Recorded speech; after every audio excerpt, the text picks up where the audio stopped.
Vitamin C plays an important role in keeping us healthy. Most mammals produce it in their livers, so they never suffer from the lack of it. Curiously, however, some mammals such as humans and apes cannot do so. What happens when you lack this important vitamin? You might see black and blue marks on your skin. Your teeth could suffer too. The pink area around them might become soft and bleed easily. These are just a couple of good reasons to eat plenty of fresh fruit.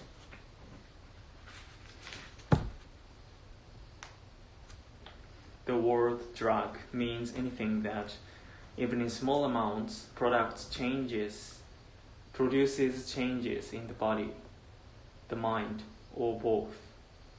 This definition, however, does not clearly separate drugs from what we usually think of as food. The difference between a drug and a poison is also unclear. All drugs become poisons in large amounts, and many poisons are useful drugs in carefully controlled amounts. Is alcohol, for instance, a food, a drug, or a poison? It can be any of the three, depending on how we use it.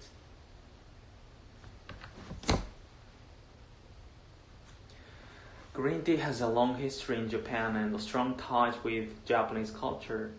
Because of this, one might think that green tea comes from a plant unique to Japan.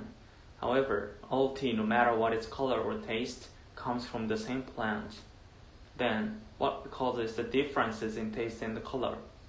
They are in fact the result of different ways of growing the tea and treating it after it is picked.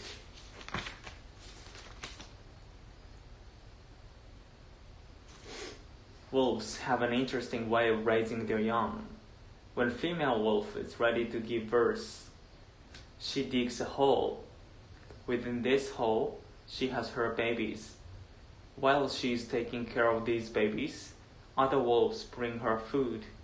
After they get a little older, the mother can leave them while she goes off to hunt with other members of the group. Then, instead of the mother, another female will stay behind to guard the young wolves.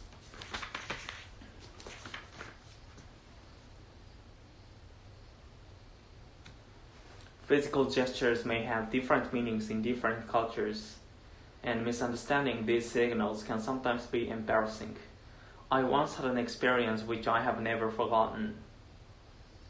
Some years ago, I took a small group of foreign students to Kyoto. I counted them with the index finger, which is common in Japan, but one of them became quiet and looked puzzled. When I asked him what was the matter, he replied, "In my country, we count people with our eyes. We use our fingers to count pigs."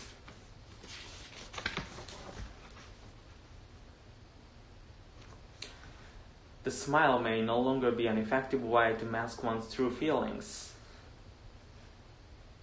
Some psychologists have claimed that true smiles and false smiles use different muscles. For example, in the true smile, the muscles surrounding the eyes tighten, while the cheeks muscles pull the corners of the lips upward. On the other hand, in the false smile, the muscles between the eyebrows move slightly, while the muscles around the mouth pull the corners of the lips downward. If the psychologist's claim is proven to be true, perhaps people will worry less about what they say and more about which muscles to use when they smile.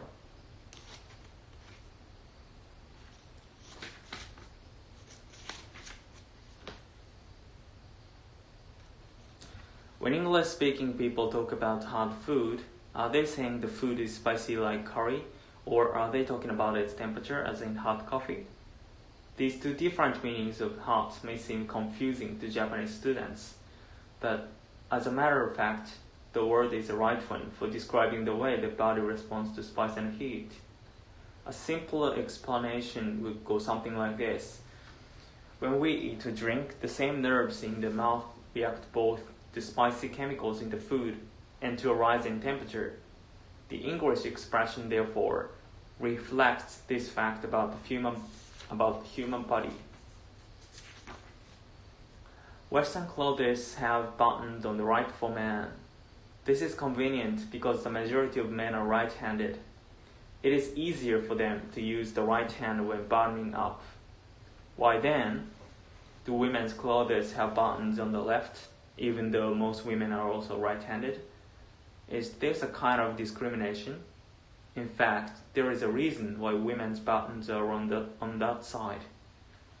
In the past, buttons were quite expensive and only very rich people could afford them. Women in such wealthy families had servants who dressed them.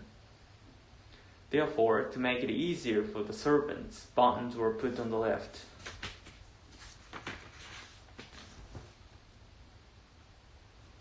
The color purple has often been regarded as a symbol of wealth and power, but the dye used to produce it did not have an elegant beginning.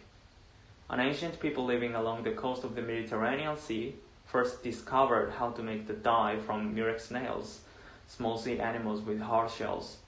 Unlike other snails, murex snails give off a strong-smelling liquid that changes color when it comes into contact with air and light. From this liquid, the people produced a purple dye. If we visit the places where the dye was produced, we might still be able to see the shells of murex snails. Let us hope we cannot smell them.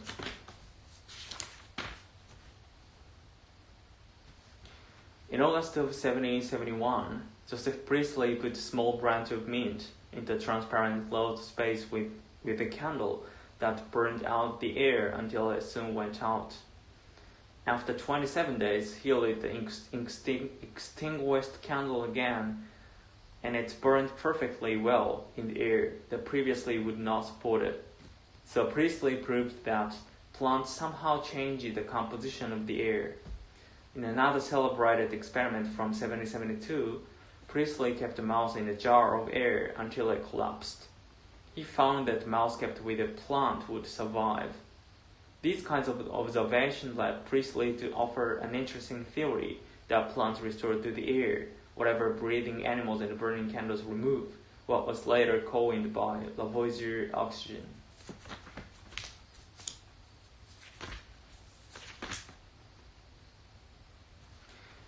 When she was 26 years old, Agatha Christie left home one foggy night and disappeared. The next morning her car was found halfway down a grassy bank, with its hood stuck in the bushes. The police found her fur coat in the car, but there was no sign of her. What they suspected was attempted suicide because her marriage was seriously troubled at the time. Despite the extensive police search of the whole area, there were no clues to her whereabouts. But then, 11 days after her disappearance, the head waiter at the hotel in North Yorkshire noticed that one of the female guests looked similar to the newspaper photos of the missing novelist.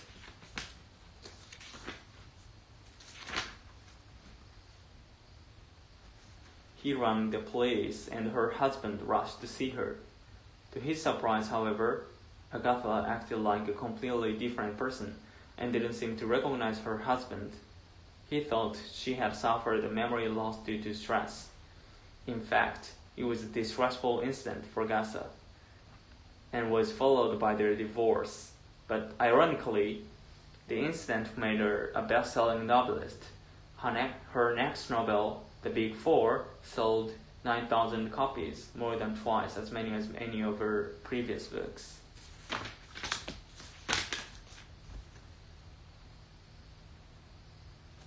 Have you ever thought about what skin does for us? Most of us are aware that skin protects us from liquid, heat, cold, dirt, and bacteria. But that is not its only job. For instance, the skin is where our bodies make the vitamin D that we need. Another function has to do with the sense of touch. Without that sense, we could not feel any difference between rough and smooth surfaces. Skin can even help us determine if someone is sick. The wrong color, slightly gray or very pale, may be a sign of disease. Skin may reflect a person's mental state too. Unusual sweating, for example, may be a sign that the person is nervous or under stress.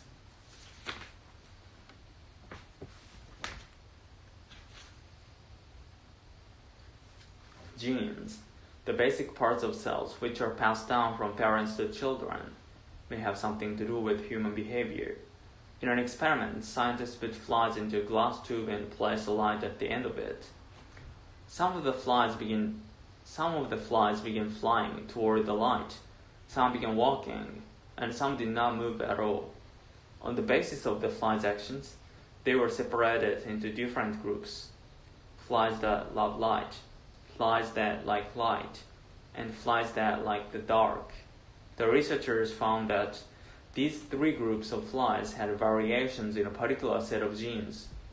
This suggested to the researchers that the variations in these genes might explain the differences in the flies' behaviors.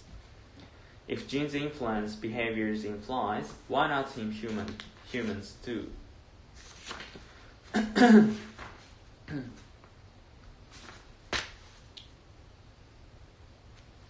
There are many benefits of reading books aloud to young children.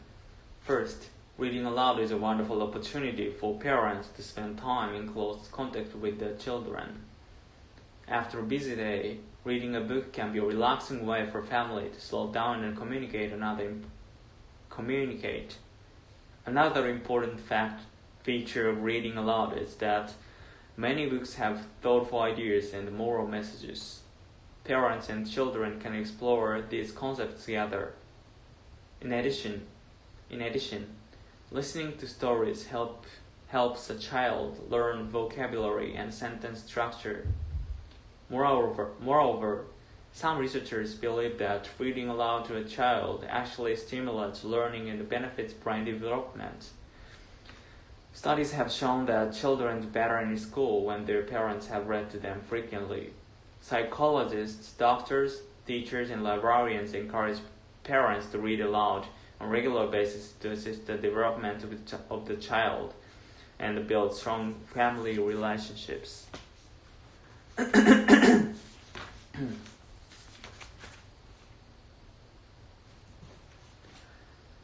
Every day, millions of people in offices, supermarkets, and factories worldwide hear background music.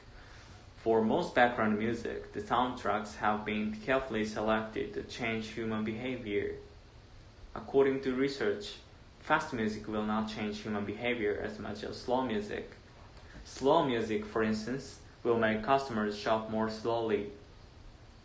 The longer they shop in a store, the more they will buy. Background music has also been used with great success in many factories.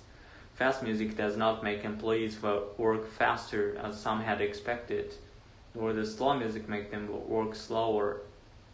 The main effect of background music is that it reduces work-related stress and helps employees stay interested in their work. This necessarily reduces on-the-job accidents and saves companies money. Next time you hear background music, listen carefully and try to guess which of your behaviors it is trying to change. Chances are that you too are somehow being influenced by background music.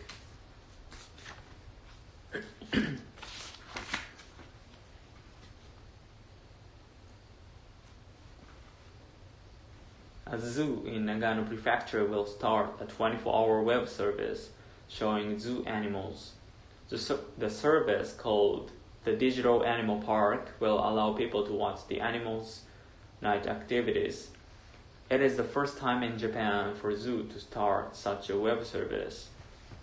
15 cameras will be installed in the zoo, and 12 kinds of animals, including a Bengal tiger, a black bear, and a kangaroo, will be shown on the web.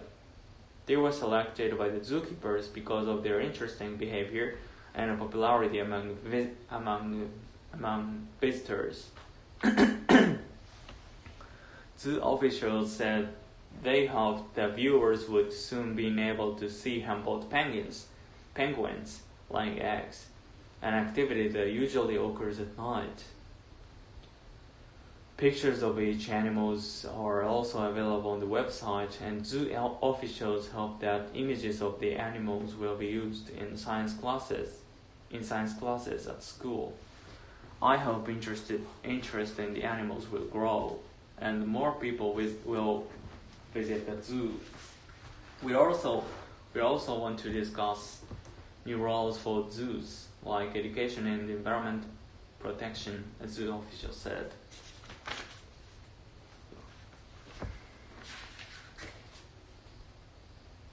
Have you ever noticed the different approaches people use to deal with problems?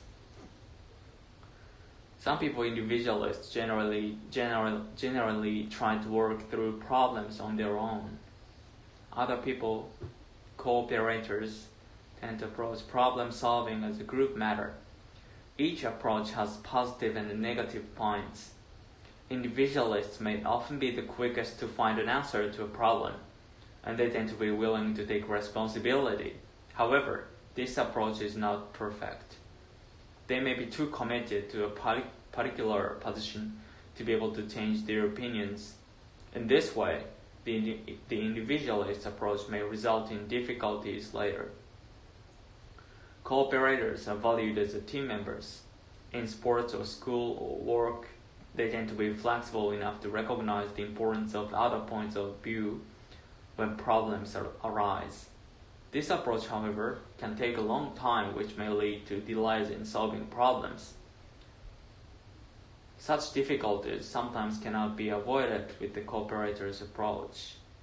We should learn to recognize the different approaches to dealing with problems. This knowledge can help us build smoother relations between people with different approaches to problem solving.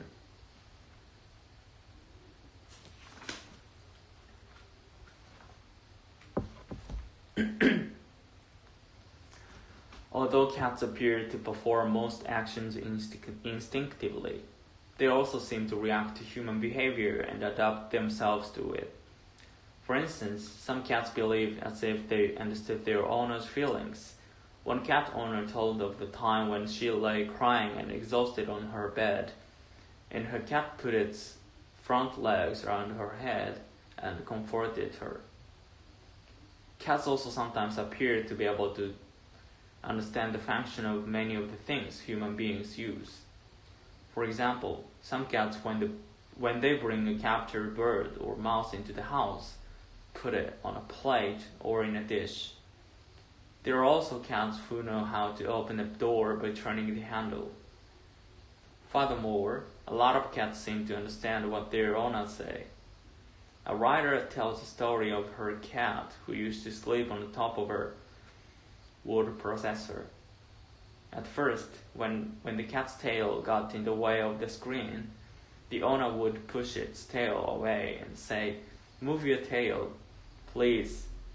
Eventually, she didn't have to push the tail, but only had to tell the cat to move it.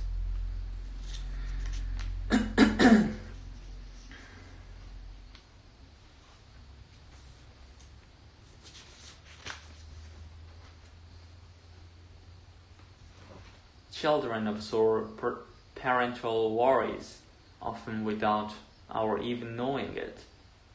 It's worth becoming aware of how often we make statements beginning with the words, "I'm afraid," or "maybe won't," or "I'm worried that."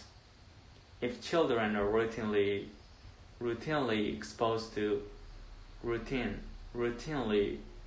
exposed to fearful comments, they are likely to develop an apprehensive attitude. Expectations are molded through repetition, and negative thinking can quickly become circular. We all know people who have become caught in this kind of negative situation. I expect the worst, and the worst always seems to happen to me.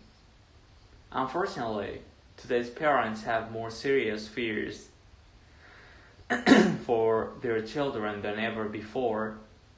We face the problem of figuring out how to protect our children against danger without causing unnecessary anxiety in them. For example, we want our children to be cautious with strangers, but not to assume that every person they don't know is hostile or out to do them harm. We want them to stay in our eyesight, but not feel at risk if we aren't by their side. It's a challenge to raise self-confident kids and at the same time do our best to keep them out of harm's way.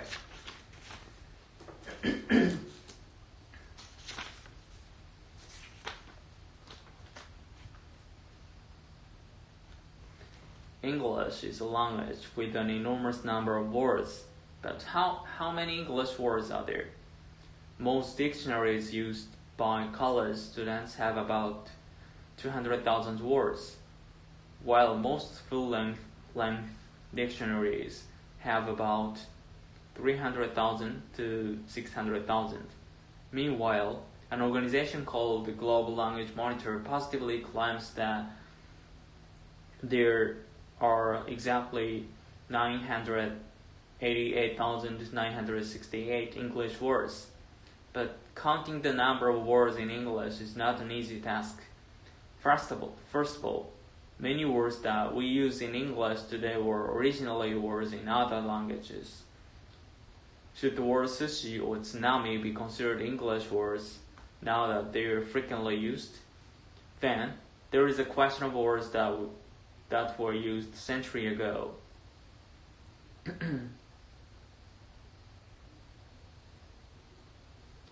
But are no longer used today. Should they be counted too?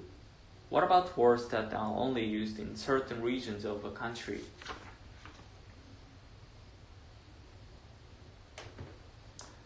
And the list of questions goes on. Should we count the verb, the adjective, the noun, and the other forms of word as separate words? In other words, would driving, and driver be counted as separate words? Should a compound word be counted as one word, or should each of the words in it be counted separately? How about the huge number of technical and scientific terms? Finally, to add to the difficulties of counting words, we need to consider new words that are being created all the time. The constantly changing nature of language is frustrating for anyone trying to count words. But this is also what makes language so interesting. English, like other languages, always offers something new to learn.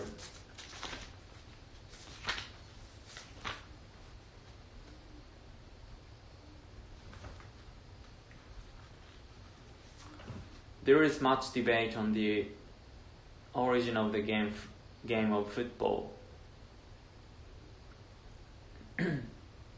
The Japanese and Chinese claim to have invented a sport similar to modern soccer many centuries ago.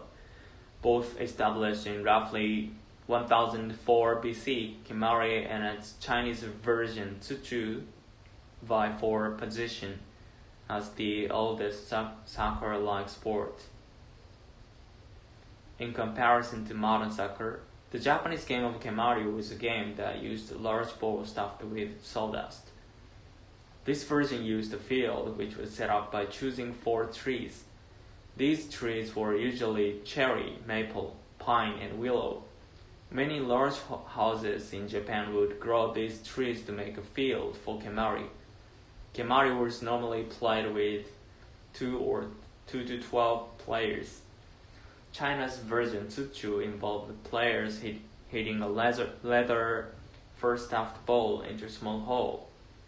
As in soccer, no player could use his hands during play. It was considered an honor to be part of a team.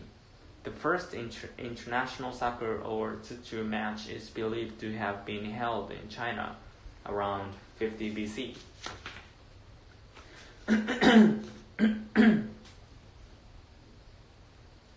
The emperor of the Han dynasty was an avid early player and fan of Tsuchu. This spread the popularity of Tsuchu all over China. Some people in China claim that it is even possible Tsuchu could go back to 5000 BC. The British claim that soccer was created in the 8th century in Britain. It was not a recreational sport at the time, but a war game. use a violent game and serious injury and even death were not uncommon. It was not until 1815 when Eton College set up a series of rules for the game that it became a less violent sport. At the time, colleges began to play using similar rules. In 1848, the rules were set by Cambridge University. In the Cambridge rules, skin kicking and carrying the ball were forbidden. This is where rugby and soccer developed into two different sports.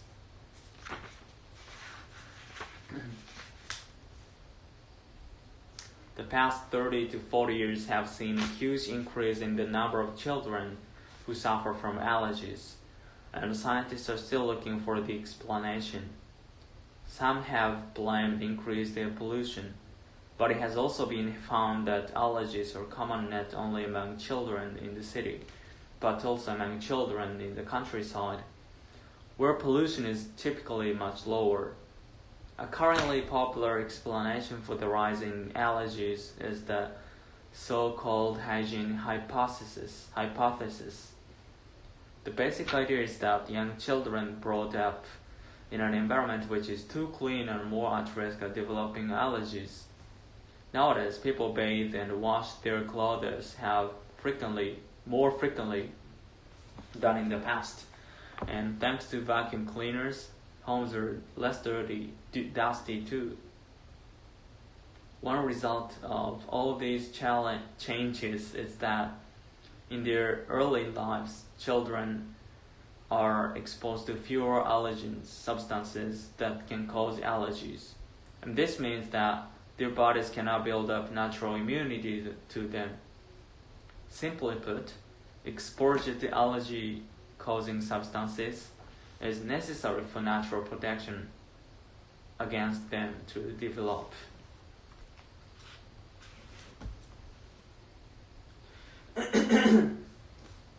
The trend towards smaller families also means that young children encounter fewer allergens in the home. In fact, it is known that children who have older brothers and sisters are more resistant to allergies. The same is true of children who share their home with a pet. Such children are much less likely to develop the very common allergy to cat or dog hair, for example. Scientists agree that being exposed to a wide range of allergens early in life helps children to develop greater immunity.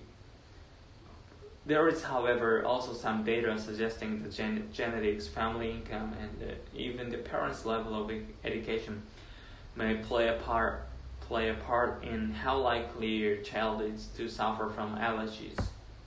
Thus, although the hygiene hypothesis is an important area for research, we cannot yet be sure that too much attention to cleanliness is the only explanation for the enormous rise in the number of allergy victims.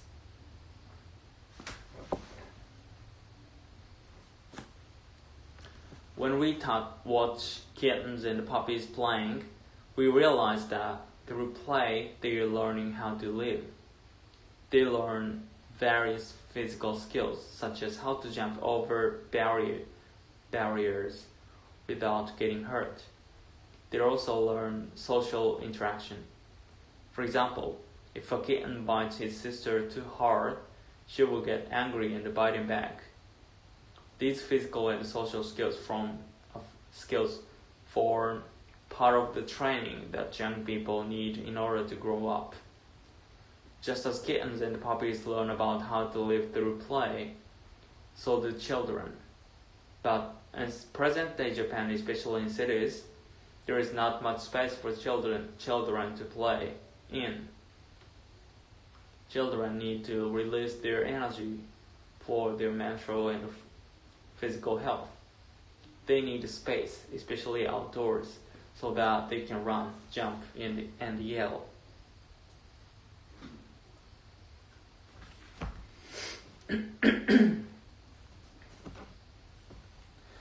Another point to consider is how much time children have to play. Some people say that 4 to 5 hours a day of playing outdoors with others is necessary. Even for 12-year-olds, it is very doubtful, however, whether any Japanese children get that much free time. Concerned about their future in an increasingly competitive society, parents generally tell their children to study more. Very few would tell them to go out and play. What do these children do at home when they are not studying? They tend to spend time by themselves. They play video games or watch TV, for instance. These activities do not teach them how to get along with others. This can only be learned through playing with other children. They need to play without being told what to do by adults in order to learn about leadership and group harmony on their own. Outdoor space is particularly suitable for this purpose. Children need a proper outdoor environment where they can freely spend their time playing with friends.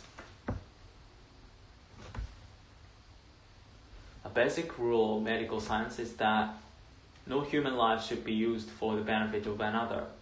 Some people are against human cloning and related techniques for this reason. In cloning, an egg cell is used to develop ordinary cells. The opponents of cloning insist that this is killing because it destroys the potential of the eggs to develop into human being. Other people oppose cloning because at this stage it is unreliable. In animal experiences, for example, success rates are very low. Still others are concerned about the future that cloning might bring about. They are afraid that cloning will lead to the production of human beings for body parts. They also fear that cloning might lead to attempts to create superior humans.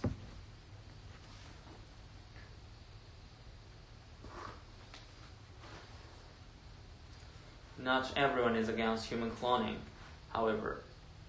Some people support cloning if it is for the purpose of medical treatment, although they oppose the cloning of babies.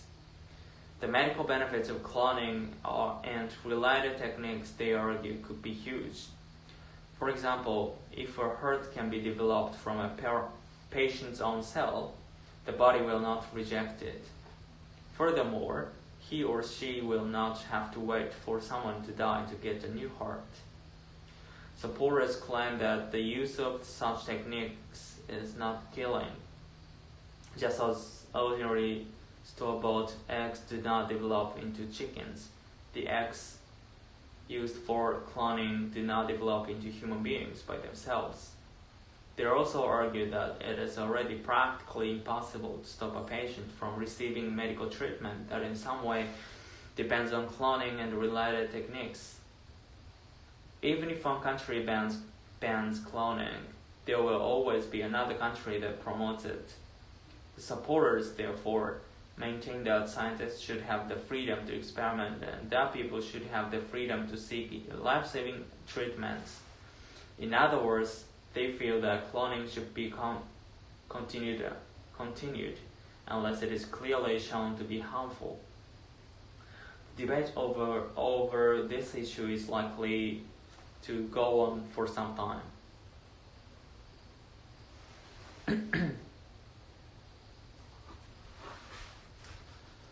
Why is it that many people who have suffered a major shock, such as divorce or the death of a family member, seem to be weaker against a variety of major and minor illnesses? One common idea among psychologists has been that people could deal with suffering more effectively if they were able to understand it and accept it. Indeed, many experts emphasize the value of expressing thoughts and feelings associated with upsetting events. Recently, a team of medical researchers investigated the links between describing psychologically painful events and long-term health. In one experiment, healthy college students were asked to write about either personally disturbing experiences,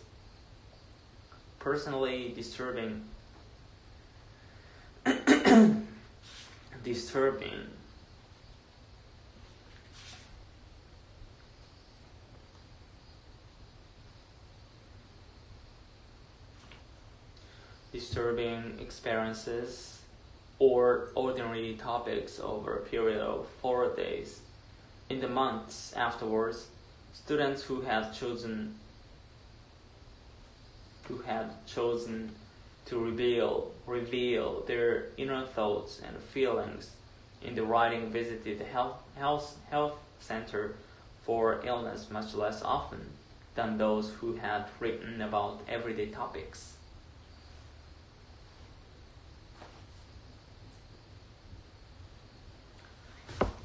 In an experiment that followed, another group of healthy students were given the 4-day writing exercise. Some chose to write about high personal and upsetting experiences, including loneliness, problems with family and friends, and death. When questioned immediately afterwards, they stated that they did not feel any better. However, their blood samples taken before and after the experiment showed evidence of an improved resistance to illness. The white cells that fight off bacteria and viruses had increased their reaction and sensitivity to these invaders. This trend continued over the following 6 weeks, when another blood sample was taken. Individualists who showed the best results were those who wrote about topics that they had actively refrained from telling others about. The researchers proposed that failure to face up to painful experience can be a form of stress itself and can increase the possibility of illness. It follows then that actively dealing with a major shock makes possible its understanding and acceptance. The answer is not to suffer in science. It may not always be possible to talk about personal problems, but writing them down will help the body to fight disease in the long run.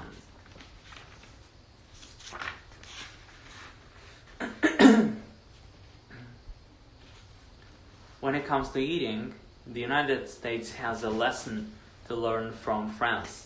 I'm not talking about the kind of elaborate dinners Americans often associate with the French. Many of the meals the French eat are quick and simple. The difference is that the French eat together. They have managed to preserve a tradition that is good for everyone's health, the family meal. According to the French government's Committee for Health Education, 75% of the French eat dinner together as a family, and many French school children still go home for lunch. These figures haven't changed much in decades. In the United States, on the other hand, national studies show that, on average, only one family in 3 sits down for dinner together on a daily basis. Over the last 2 decades, there has been a steady decline in the number of American families that eat together regularly. It looks like the family meal is disappearing.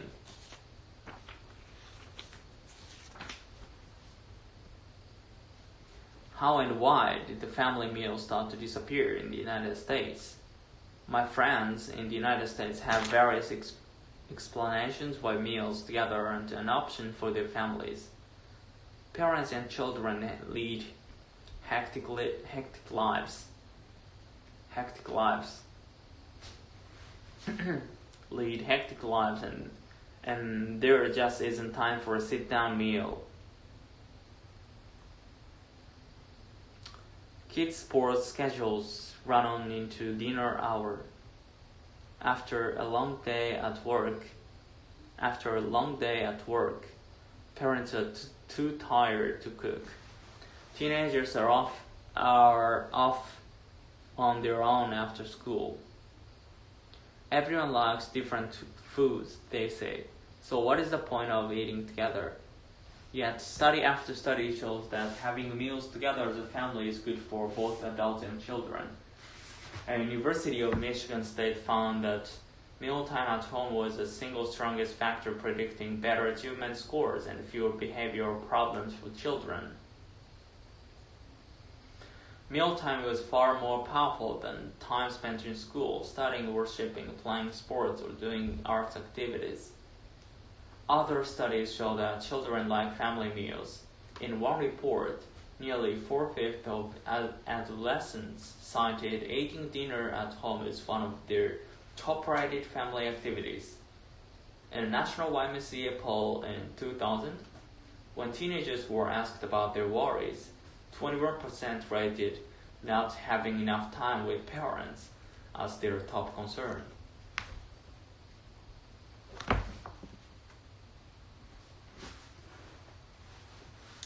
There is probably no nation where the citizens do not have at least some dissatisfaction with their society. There may be some nations where dissatisfaction does not come to the surface, but those nations cannot be called democracies. The World Youth Survey asks whether young people are satisfied with their own society and inquires about their awareness of social issues.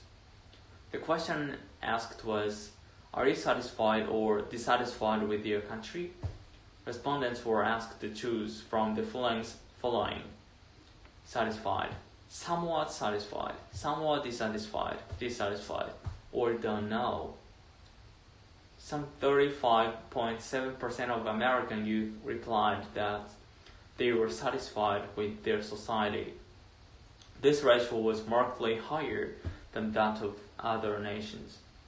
America and Sweden were the only two nations where the combined responses of satisfied and somewhat satisfied were in the majority. In these two countries, the percentages were slightly over 75%.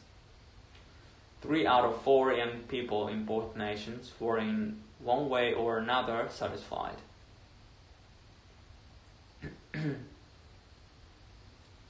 The responses among young people in Japan and Korea were quite similar to one another. Those who were satisfied accounted for 4.2% in Japan and 6.3% in Korea. Those who were somewhat satisfied came to 34.5% and 39.2% respectively.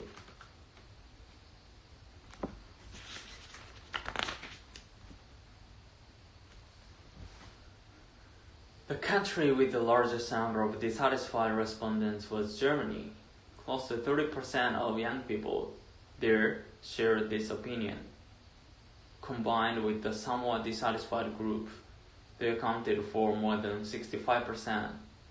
The survey also asked what problems their country faces. Top answer among Japanese and German youth was, it is difficult to find a job and many people are unemployed.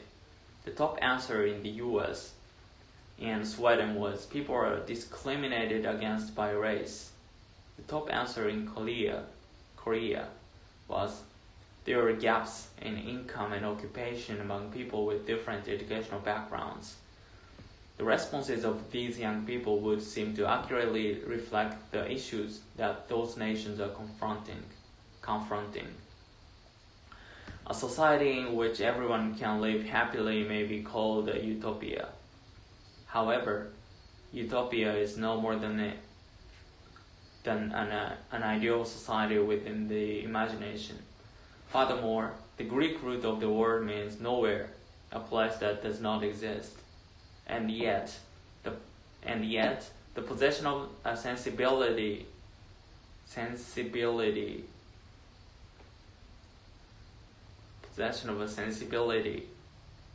that can imagine a world where everyone is happy is a special privilege of young people alone.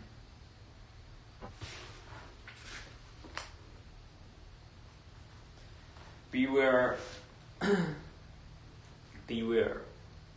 of those who deliberately use aspects of the truth to deceive you and others. When someone tells you something that is true, but intentionally leaves out important information that should be included for full comprehension on your part to take place, they can create false impression.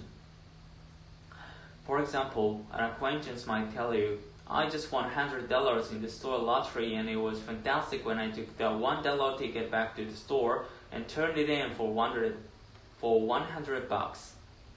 This woman's a winner, right? Maybe. Maybe not. In fact, you later learn that she had purchased not one ticket but instead 200 for the specific lottery. And only one of these a winner. Eventually, you realize this woman, who you thought was lucky or fortunate, is in fact a huge loser. Although she didn't say anything false, she clearly left out important information and likely did so on purpose. That's called a half-truth, which is not technically a lie, but it's just as dishonest.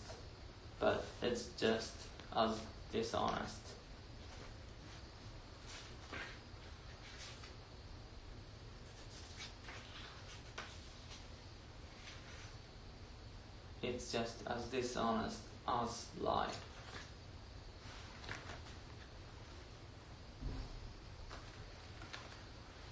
Untrustworthy candidates in political campaigns often use such deceptive communication strategies to trick voters into supporting them.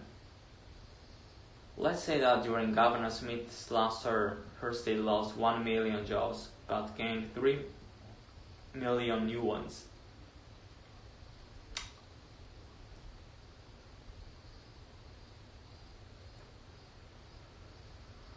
Then, she seeks another term in office and enters the election race.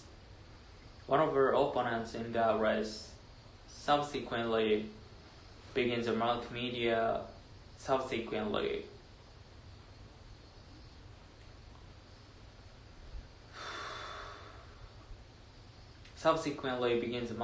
advertising campaign saying, "During Governor Smith's term, the state lost 1 million jobs." That is indeed true, but at the same time it is intentionally deceptive. A more honest statement from her opponent would have been, "During Governor Smith's term, the state had a net gain of 2 million jobs." Advertisers sometimes use half-truth as well, because it's illegal in many countries to openly make false claims about product or service. Some advertisers try to mislead you with the truth. An ad might consequently boast. An ad might consequently boast.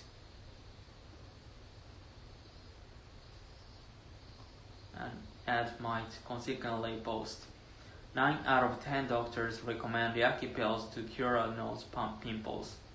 This is also a factual statement, but one which deliberately fails to mention that only 10 doctors were asked about yucky pills, and 9 of these actually work for the Yucky Corporation.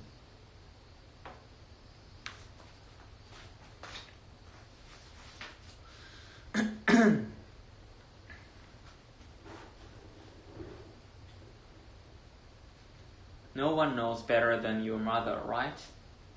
But does she know how much underwear you own? Jackie International does. Or the number of ice cubes you put in a glass? Coca-Cola knows that we put 3.2 ice cubes in a glass and prefer cans to pop out of vending machines at the temperature of 2 degrees. Which potato chips do you usually eat first, the broken ones or the whole ones? Try asking a big snack maker. Big companies know that what, where, how, and when of their consumers' wants and demands. They figure out all sorts of things about us that we don't even know ourselves. Most companies research us in detail and collect mountains of facts about our buying habits and preferences. Did you know that 51% of all males put their left pants leg on first, whereas 65% of women start with the right leg? Nothing about our behavior is sacred. A study showed that 68% of consumers prefer their toilet paper to unwind over the spool rather than under. But Americans are not always easy to figure out. A few years ago, Campbell Soup gave up trying to learn our opinions about the ideal-sized meatball after a series of tests show that we prefer one so big it wouldn't fit in the can.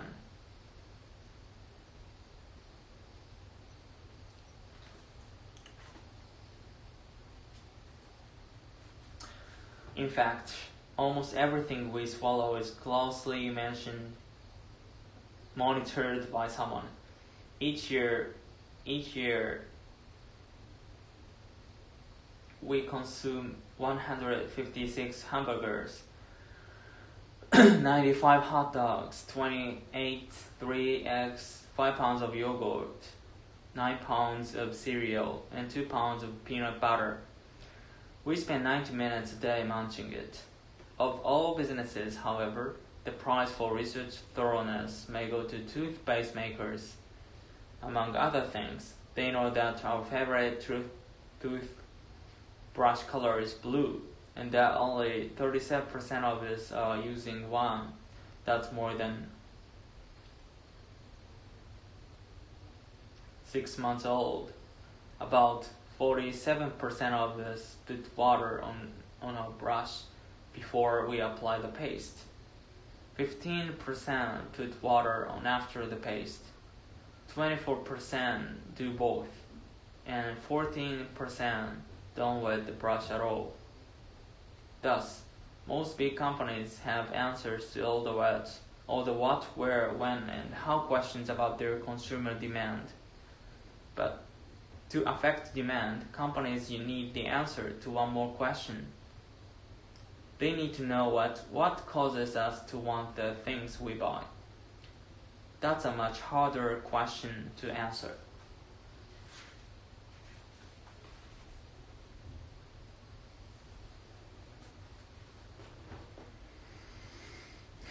As a young boy, I was always aware that what people said was not always what they really meant or felt. I also knew that it was possible to get others to do what I wanted if I read their real feelings and responded appropriately to their needs. At the age of 11, I began my sales career by selling rubber sponges from door to door after school to make pocket money. I quickly figured out how to tell if someone is likely to buy from me or not. When I knocked on the door, if someone told me to go away but their hands were open and they showed their palms, I knew it was safe to keep trying. No matter how negative they may have sounded, their open hands showed me that they weren't aggressive. On the other hand, if someone told me to go away in a soft voice, but used a pointed finger or closed hand, I knew it was time to leave.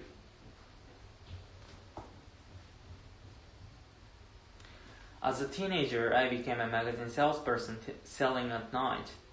My ability to read people's body language earned me enough money to buy my first house. I joined the life insurance business at the age of 20 and went on to break several sales records at my company.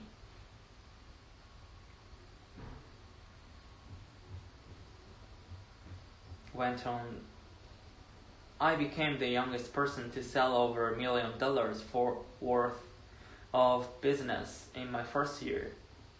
I became the youngest person to sell over $1 million worth of business. In my first year, it turned out that the techniques I had learned as a boy in reading body language through my experience in selling sponges and magazines were directly related to the success I could have in any situation involving people.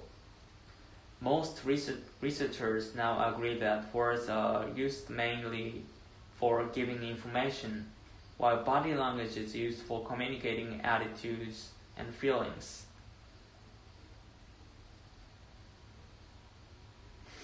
In some cases, however, body language can be used as a substitute for verbal messages.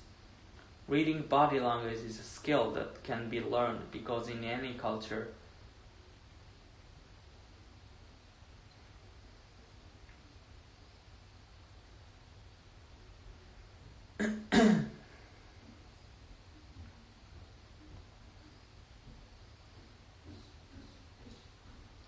Reading body language is a skill that can be learned because in any culture, words and body movements occur together in highly predictable patterns. Thus, a well-trained person can tell what movement someone is making simply by listening to what he or she is saying. A person who is trying to read body language can also guess which country someone is from just by watching his or her gestures.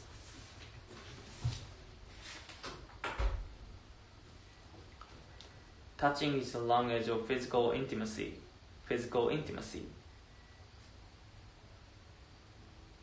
Because of this, touch can be the most powerful of all the communication channels. In May 1985, Bridget Gurney was trapped for 6 hours beneath a collapsed construction crane in New York City. Throughout her ordeal, she held the hand of a rescue worker who stayed by her side as heavy machinery removed the tons of twisted steel from her crushed legs. A stranger's touch gave her hope and the will to live. Touch appears to affect the sexes differently. Women sometimes react much more favorably to touch than men. In an interesting study, psychologists asked a group of nurses to lightly touch a patient once or twice shortly before the patient underwent surgery. The touching produced a strongly positive reaction, but only among women. It appeared to lower their blood pressure and anxiety levels both before and after surgery. For men, however, the touching proved to be very upsetting. Their blood pressure and anxiety levels both rose. Psychologists suspect that because men are taught to be more stoic, that is, to hide their feelings and to ignore their fears, the touching rattled them by reminding them that life is fragile.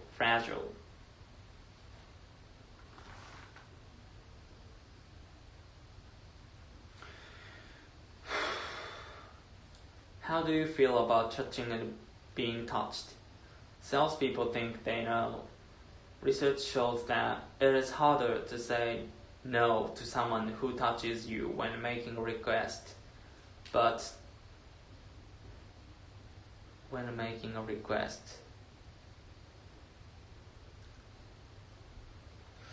not everyone is happy about being touched by a stranger. Think about your own comfort level when you find yourself in a crowd. Are you relaxed and loose, or does physical contact make you feel awkward and tense? In some situations, we can't help touching each other. Take a crowded elevator, for instance. Normally, people stand shoulder to shoulder and arm to arm, accepting such close contact with the complaint. The rule seems to be touch only from shoulder to elbow, but nowhere else. Even though the Japanese are regarded as a non-touching society, their crowded cities force them to be jumped into subways and trains. Edward T. Hall, an anthropologist, says the Japanese handle their uneasiness about being packed into public spaces by avoiding eye contact, drawing within themselves emotionally, thus touching without feeling.